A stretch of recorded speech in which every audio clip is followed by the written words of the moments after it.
Welcome, everybody. We're delighted to have you with us on this edition of our radio broadcast and podcast. And we have the privilege today of having Rocky Malloy, who is with the National School Chaplain Association, with us today. And let me just remind people the purpose of this broadcast.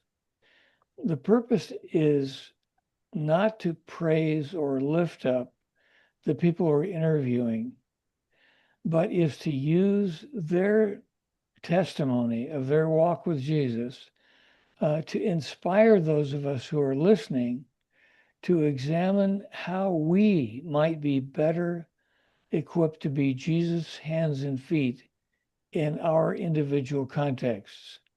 So, Rocky, delighted to have you with us. Thank you for joining us today.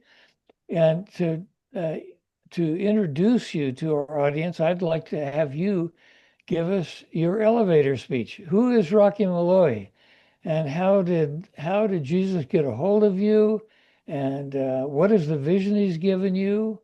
And then we'll tell some stories about how it's working out. Rocky, go ahead. Bob, I really appreciate your introduction because it's never about us. It's always about Jesus. And Amen.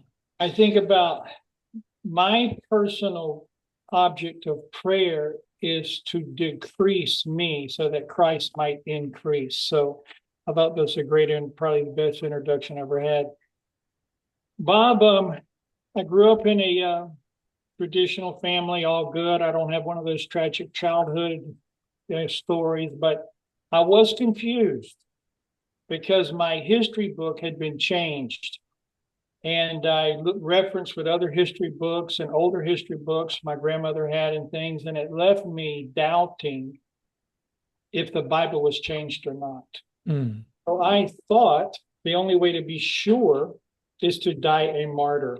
So I had that in my head that the only way you could be really, really sure and that Jesus could be sure if you actually died for the cause.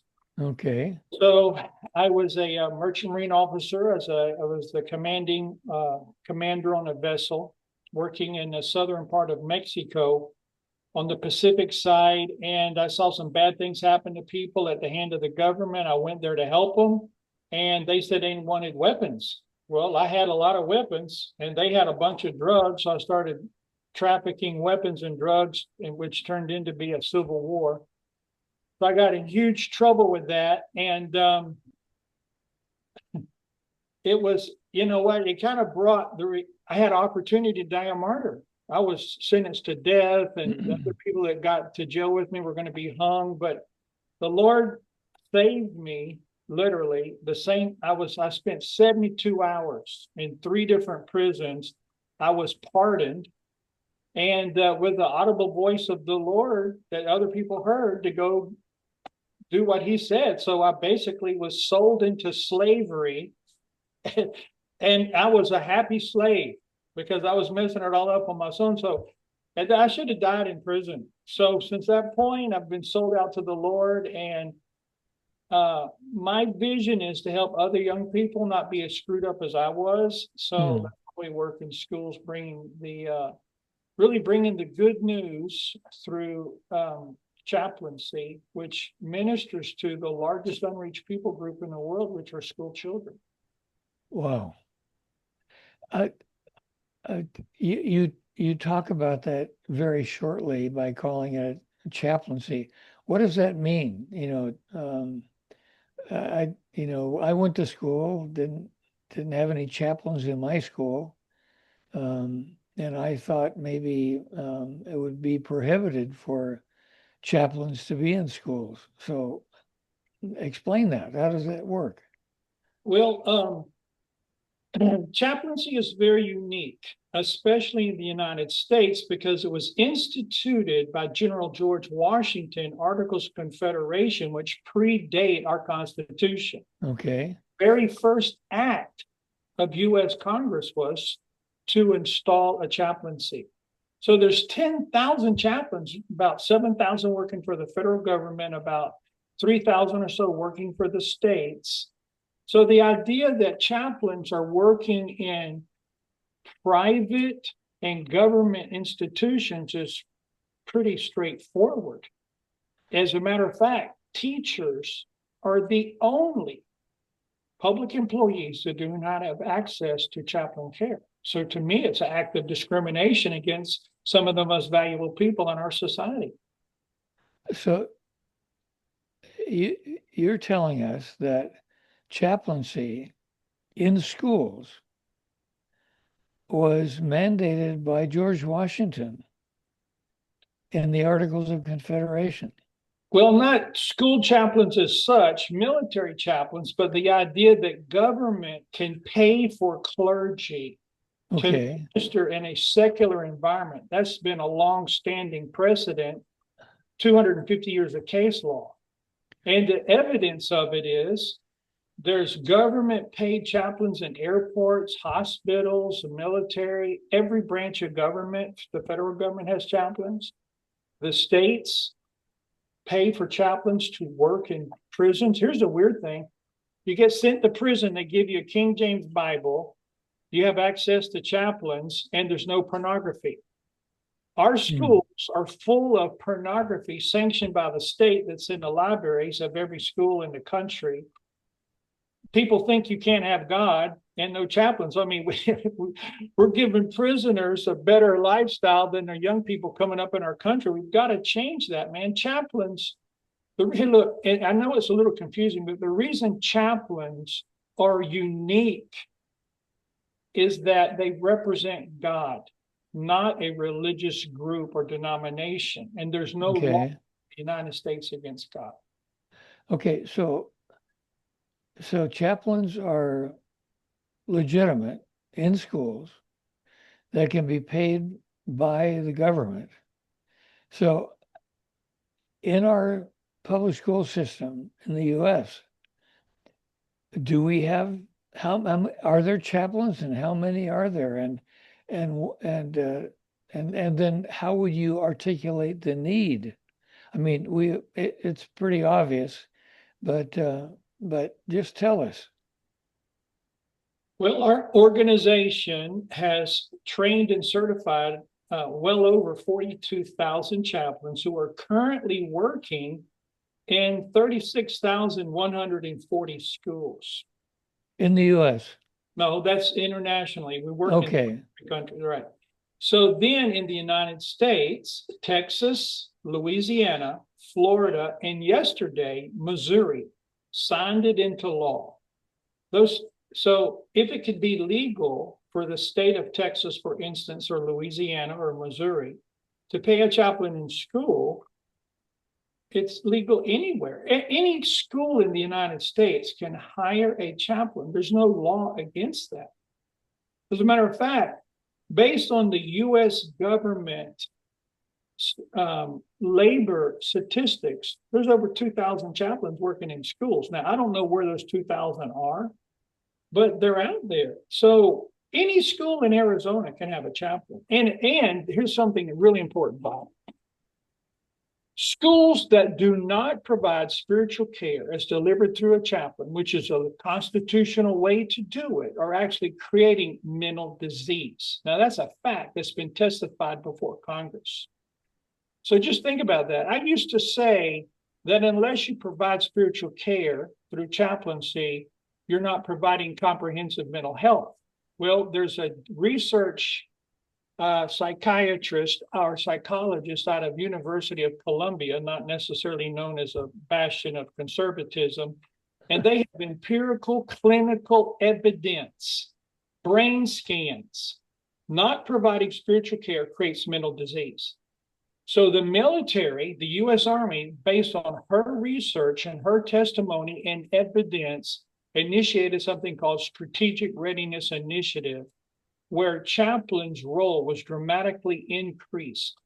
It was so successful at reducing suicide and creating better combat readiness that the Marine Corps soon followed, and now the Navy.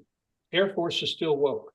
Well, they have chaplains, but they're not deployed Like it used to be SEAL teams for very elite groups and that were somewhat reprobate.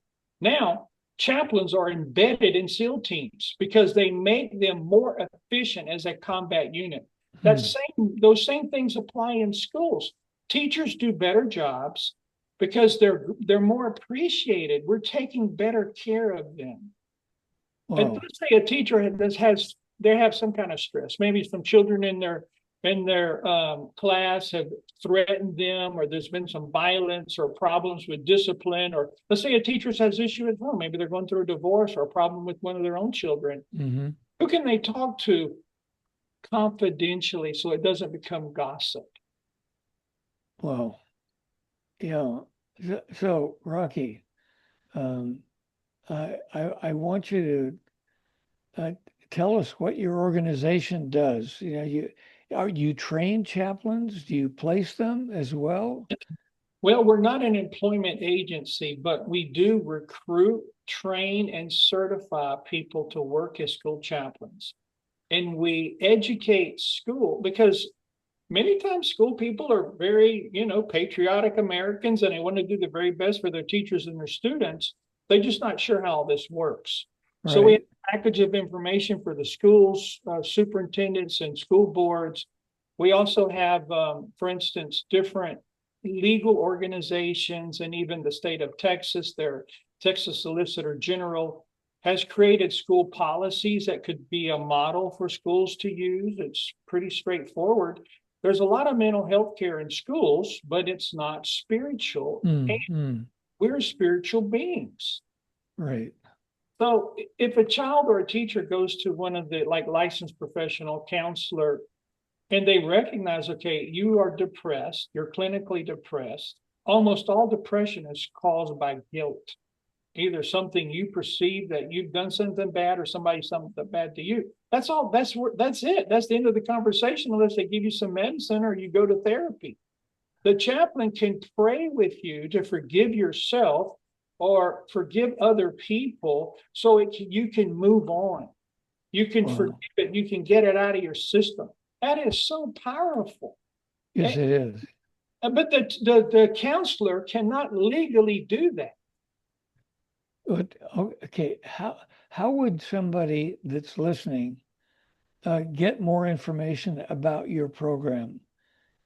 Well, you could call 405-831-3299, or you could go Or to campuschaplains.org. Real uh, simple. okay, Campuschaplains.org. all right. And Rocky, thank you for that. I want to just do a quick station break here. You're listening to the Kingdom and its stories, and in this broadcast, we interview people who can challenge us by the work that God has called them to do to examine ourselves and say, Lord, how could you better, in terms of what I've heard today, how can you better equip me to be Jesus' hands and feet in my world? And we're speaking to Rocky Malloy, are you the founder of School Chaplains Association? Yes, sir. Okay. And so Rocky, tell us a few stories that would illustrate the results of the work that chaplains are doing in schools. Well, Bob, some of the things that happen when a chaplain's on campus is school trafficking issues are revealed. What do you It, mean? for instance, one of the first responsibilities or one of the first districts where chaplain worked in Texas was the north of Dallas area, very affluent, very Right. successful people live there. And the chaplain noticed 6 girls were getting in the same car every Friday, and they weren't sisters. Something didn't look right. They're trained to recognize these things. And got in touch with the sheriff.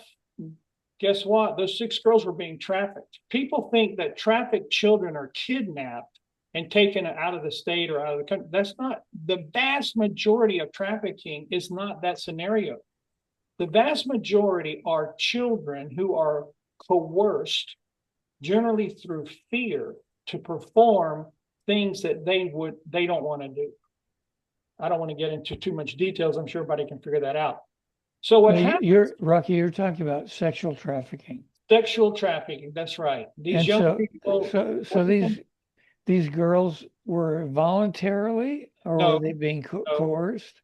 They get, what happens is they get a groomer. And unfortunately, sometimes schools are complicit, teachers or other people. So that they're groomed sexually, they get in a compromised situation, and then whoever's grooming them or the person that's bringing them into this starts to threaten them or their family members. And then they start to perform these sexual acts in order for all these threats not to happen, to take place. And it is so common, Bob, that if there's one school in the United States without a student being trafficked or abused in this way, it would be the first time I've heard of it. There's no organization. Oh, it's so your state is one of the highest ranking states for sexual activity among students against their will in the United States. It's not just because you're a border state. There's a lot of other things happening. I mean, it's common. There's organizations we work with. This is all they know. That's all they do is identify trafficked children. And there was one organization we work with. They've gone into over 5,000 schools, and they have not one was free of trafficked children. Every single one they've gone into said children being trafficked. I'm dumbstruck. I had no idea that this was so prevalent. I'm not surprised that it happens, but that you say that it's unlikely that there are any schools that don't have. Now, are you talking about private schools as well as public schools? Public schools. Okay. All well, right. I don't know exactly how it would shake out, private, charter, or public, but Bob, look, it is that, and look, let's be fair to the vast majority of school systems. If everybody's doing their job, whose job is it to watch and train for this? That's on the campus. Nobody. Right. So there's no perfect worlds, but let's say a regular school, everybody's doing their job, the principals, the teachers, the police officers. Who's standing at the bus stop watching how children come off the bus and how they get back on the bus? That identifies bullying, all kind of stuff. Who's dropping children off? Who's picking them up? Who's watching for that? Who's trained to recognize children that are being like this one guy? He saw 6 children you're talking about a middle school here. Saw these kids get in the same car on Friday, and they weren't brothers and sisters, and it was happening consistently. Because of his training and what was happening, he knew something was wrong. So it contacted the sheriff. Sheriff got involved, found out all 6 of those girls. And here's the thing. Sometimes it takes 2 years that these groomers use to bring these children into this compromised position.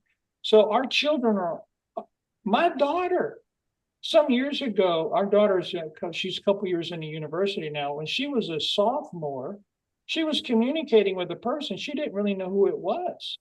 I go, how do you know this? Person my age telling a kid they're 15. How do you know this person's 15 years old? Well, they said they were. I said, that's no proof. I said, you gotta quit talking to that person. And it happens all the time. And children just give more and more information till they know who's in the house, what their parents do, if they got weapons or not. And next thing you know, the child starts to get more and more compromised. And then there's shame involved and everything else. And so it's a massive problem. And it's one of the issues that contribute heavily to suicide. So how is it, Rocky, that we don't know this? How is it happening under the radar that it's not really. If you're watching the right kind of news, you see that teachers are prosecuted all the time for being the groomer. What?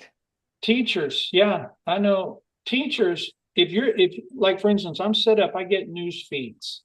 The on Google and stuff, it drags this news out and it puts it to me in a very succinct way every day, man. And the school systems are trying to cover it up. They don't like that. So I don't like when a teacher is grooming or a football coach is grooming a kid and puts them in this position. And so it's just, I know that you've got a lot of stuff that you watch, Bob, for your radio and your podcast, and you can't watch everything. But if you started paying attention to this, and it's so horrific, people just, they don't want to believe it. Yeah, exactly. Yeah. So even though chaplains are not specifically designed to uncover child trafficking, it's one of the collateral things that happen when there's somebody on a campus whose job is the spiritual welfare of that community. Well, got another story to illustrate the observed benefits of getting chaplains in schools? Yeah, well, here's the sick thing is that people don't want chaplains on there because they're somehow or another, they're involved, they're protecting it, or the ideology. I'm just thinking about this. There's books in the schools in your state. There's 900 of them that have been identified. That's illegal in a federal penitentiary. That means if you took the school library out of just pick a random public school in your state, right, and say, okay, we're going to put this library in the federal penitentiary, 900 of those books would be taken out. Excluded. Because they're hardcore porn. So we have hardcore, I'm talking about graphic pornography in schools. So is it any surprise that this kind of sexual deviancy is happening when the school itself is presenting? Look, a book, My Two Dads, is listed right beside To Kill a Mockingbird. A teacher can decide what they want. So, and the pornography, it's so bad. When I've gone to public meetings and the parents start to read from the books that their elementary kids brought home, they arrest them. And here's why. The teachers are deputized to show, teachers and librarians, they're deputized to show pornography to children the same way that medical professionals are. Like if a child is raped, they take them in, the doctor shows them pictures, show me what happened.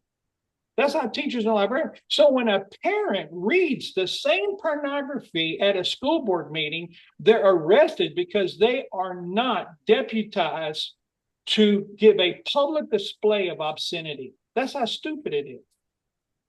Oh man. Rocky, what's your biggest challenge right now?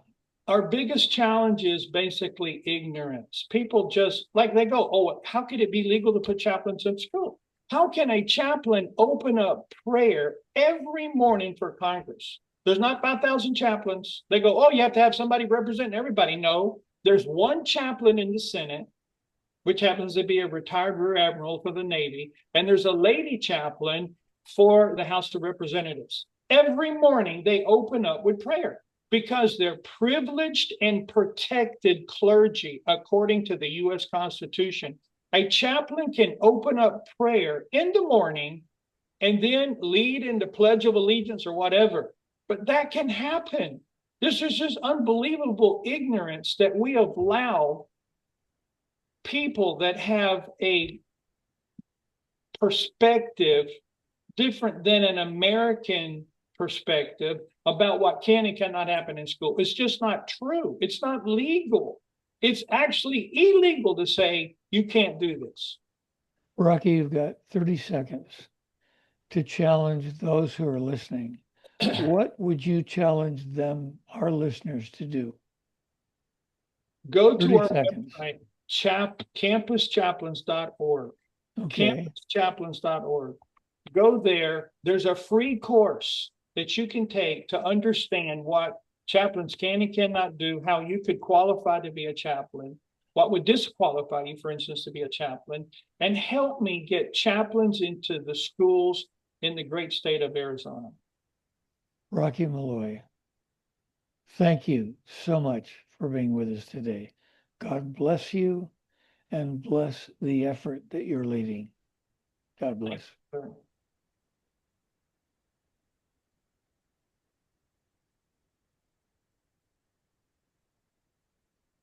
Perfect, gentlemen. You are clear.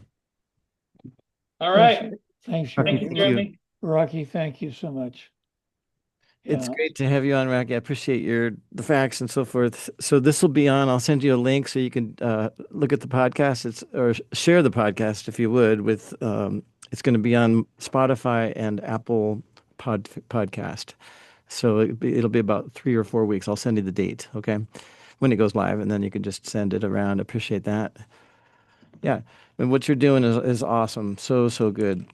Talking to Lorena, we have one, I understand we have one certified chaplain in Arizona, right? My friend at my church, she's certified. We need about 300 more? No, you need 1,000, man. 1,000 more in Arizona. Mhm. Yeah, look, there's 60,000.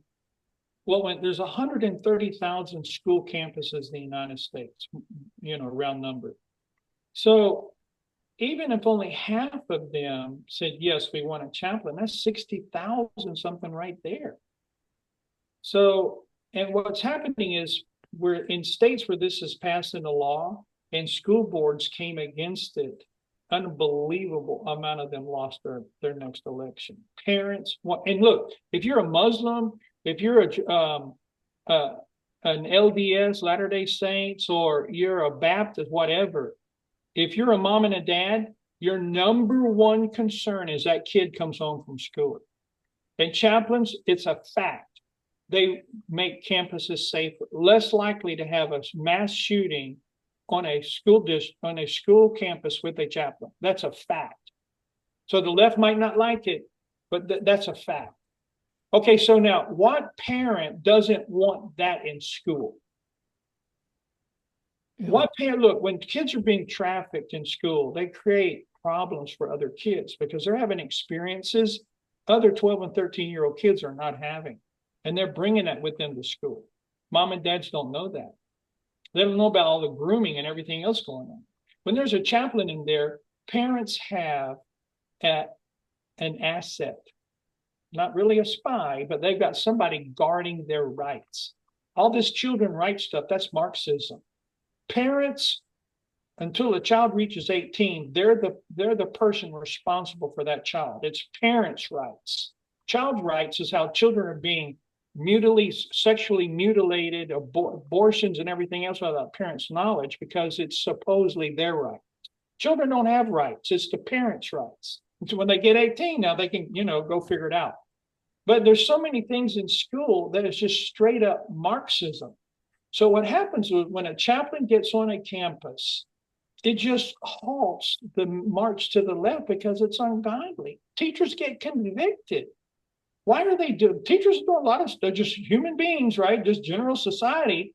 They're having affairs. They're drinking too much. They're maybe involved with the kids. And chaplain shows up, and look, I'll just tell you, it works really quick. You're going down the highway, and you see a policeman on the side of the road. If you're like me, you let your foot off the gas, and you see how fast you're going. One single officer on the side of the road can slow traffic down on the freeway. All of a sudden, everybody's obeying the law. It's a ministry of presence. That's what happens when a chaplain shows up. They don't have to talk to everybody. They just show up. And on their shirt says campus chaplain. I'm here representing the righteousness of God. If you're doing, people start checking themselves. When I was a pastor, I had a guy swallow a lit cigarette one time because he didn't want to see him smoking, right? So the ministry of presence changes the culture of a school campus. Teachers and they just walking down the hallway. So yeah, it's powerful, man. And the left is pushing back. They're saying it's unconstitutional. That's not true. If it can be in one state, it can be in any state. It was never illegal. We just believed it. We're 250 years of case law, man. Congress has a chaplain. It's a unique clerical position defined federally, privileged and protected. That person goes on campus, man, they can perform just like on a military garrison. Well, we should cut that on radio in the program. So we're gonna put that on YouTube as a part of this interview. Okay, Yeah. good. Yeah. Yeah, I wish we could magically extend extend to include that. I'm sure you have some amazing stories, Rocky. Amazing. There is, man. There's some like little kids. One little girl, her mother got killed at work, single parent, right? So the little girl starts drifting into school late. Chaplains, this girl's always been on time, dressed nice. All of a sudden, she's wearing the same clothes, showing up late. Something's wrong. Nobody else is paying attention, not because they're bad people. It's just not their job. So the chaplain talks to the little girl who's digging through the school trash outside to get something to eat, and she lives close enough to walk to school. That's exactly the kind of child that gets picked up to be trafficked. Nobody's watching. Her mother's killed, and the little girl's in third grade, man. Who's watching out for that kind of stuff? Just stuff like that happens all the time. And they go, well, we bring chaplains on when there's a crisis, a shooting or something. Crisis is happening every day in the lives of the teachers and the students. Why do you have to wait till people get killed on campus? And when the chaplain's there, the chances of that happening are dramatically reduced because people are talking to the chaplain in confidence. They're telling him, hey, man, this kid's been bullied for 3 years and he's brought guns to school today. Okay, and look, I'm going to get into this. Some you want to keep this. In the military, there's something called left of bang, BANG. That's an action taken to prevent harm. Unfortunately, schools are right of bang. Something bad happens and they respond. I talked to a federal marshal the other day in Washington, D.C., and he told me there has not been one shooting in a school, not one, where the person was not a person of suspect. The FBI's gone to their home, the police visited the house. They can't do anything till the kid kills people. So the kid has a right to go onto campus. They're a student. And the schools are building barricades and armoring themselves up like they're going to be attacked. That's so stupid. Billions of dollars to reinforce the doors and stuff. That's not the problem. The kids are walking onto campus armed. They're on the inside and they start killing people. The chaplain is one of the only people on a campus who can take a definitive left of bang action. They can go talk to the kid in the parking lot that's got guns in his car because he knows what's happening because he's a person of confidence on campus. The police can't do that. They either have to arrest the kid or not. I mean, they're tied, and it's not because any of these are bad people, but on a military garrison, chaplains operate left of bang all the time, the same way they do in a school, in a school community. What parent doesn't want that? The arguments against it are just uninformed.